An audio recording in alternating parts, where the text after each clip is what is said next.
Hi there, so it's been quite a long while since I've actually put up a video. I am in the midst of my exams, so it's exam period this time. And unfortunately I did not have any time to film. I was just out studying every single day because I have essays after essays to write and a final exam which is on the 24th of June, so that is quite a long while away, which really cuts down my reading time. But enough of that. So today's video is going to be what I'm planning to read for this winter, because as you guys know, I live in Australia, so it's winter now. Unfortunately, the weather is very cold and drizzly and windy and all that stuff, and I hate it. But I can always count on these holidays to get my reading back up to pace. I probably have a month of just reading from the 24th to the end of July. But even then, I'm still reading now. Like, I'm reading other books here and there during my studying time. Because, you know, you can't always study all the time, can you? But let's just get into it. So at the moment, I am still reading the Percy Jackson series. This is the fourth and fifth book. I'm almost done with the fourth book, The Battle of the Labyrinth, and this is The Last Olympian.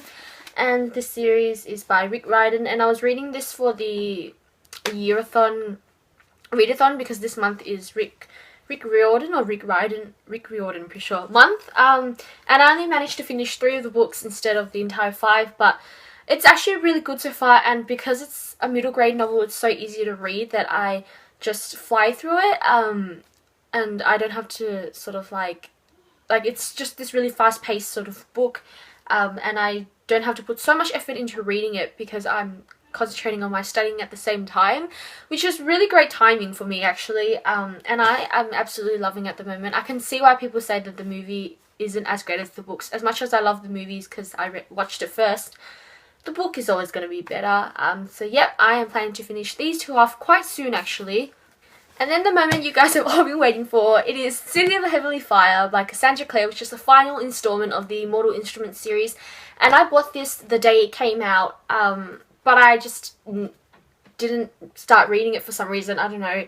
I was reading Percy Jackson instead. I figured I'd wait until I maybe am close to finishing off my exams, or like after I finish the Percy Jackson series, to read it.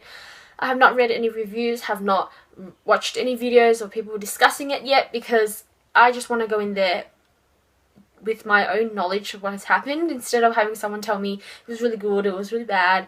And I'm super nervous. I am glad that the series is finishing because I think I'm over this world as a whole. I know a lot of people are fans of Cassandra Clare's work, and I like what she's done to the series, but as much as I love, you know, the Shadowhunter world, knowing that she's coming out with another series is kind of like, you know, to me, I don't know, like, I feel like she should just get over it.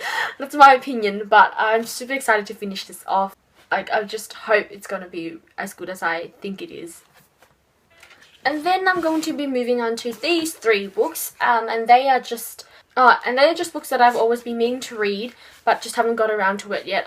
Before the year-thon read-along, I was reading The Pimp by Giorgio Faletti already, and it's definitely something very different to what he normally writes. I've read all of his works before, and this one is really unique in a really different sort of way. It's not as, like, it's not just about murders and like insane people going around to kill people. This is actually set during 1978 in Italy, so it's like about, you know, the underground mob and people around it.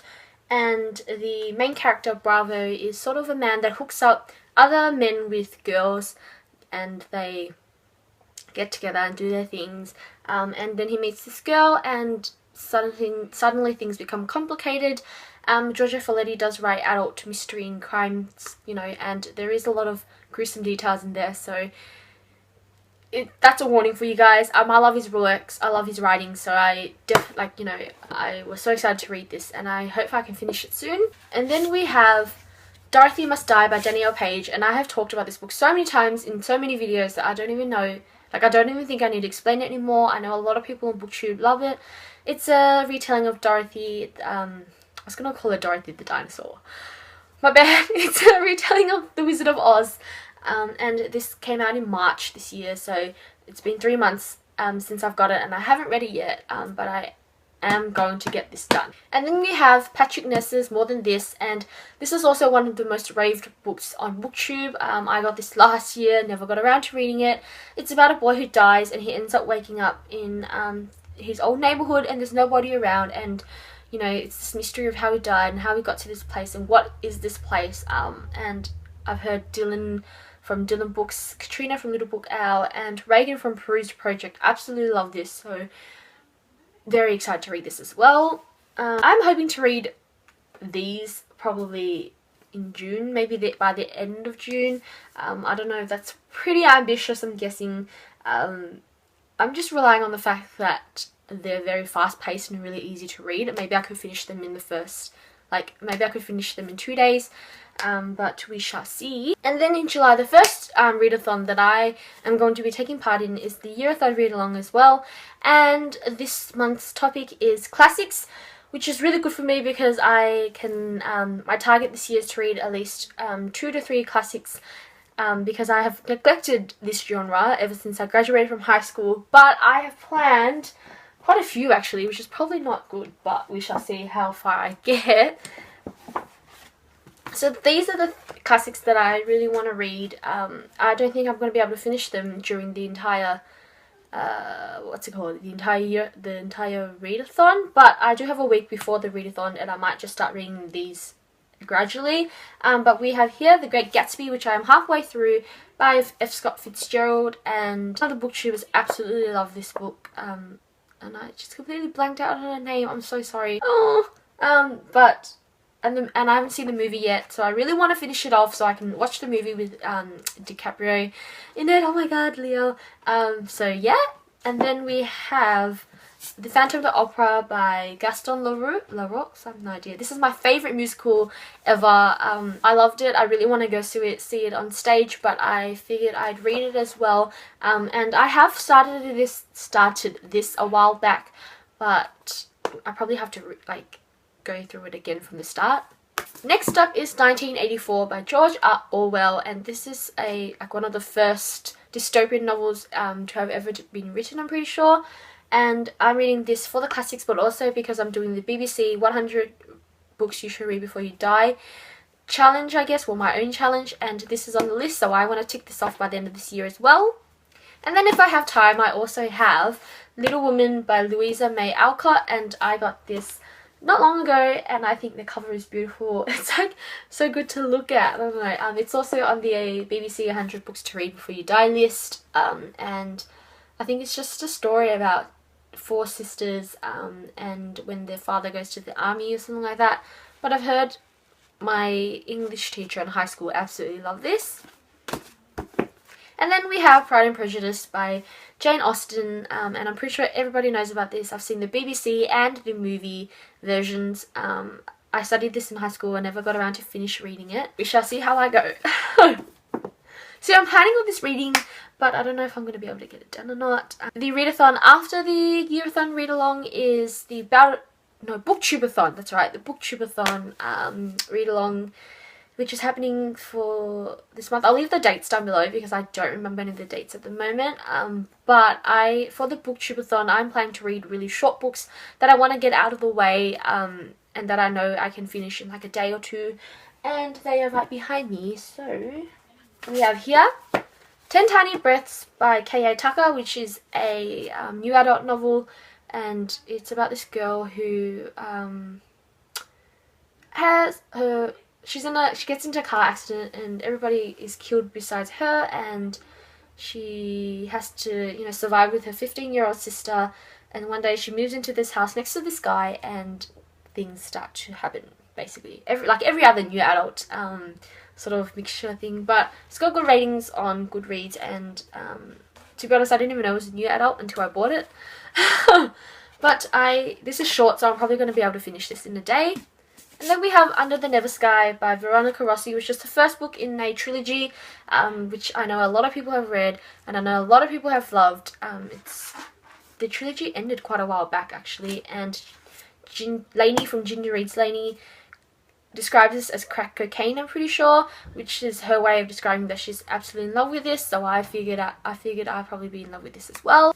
moving on to The House of the Scorpion by Nancy Farmer, and this is more of like a, see, look how cool it is. The blurb is this way. Sort of like the underworld opium sort of world, I guess, and the main character's name is Matt. I only picked this up because I think I heard a couple of booktubers talk about it as well, but I'm going to be reading this.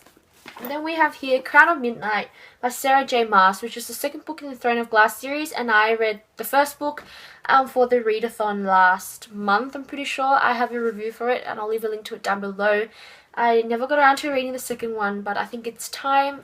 So it follows this girl named Selena Sadothian. Yeah, she's an assassin, and just her life in the royal court, basically.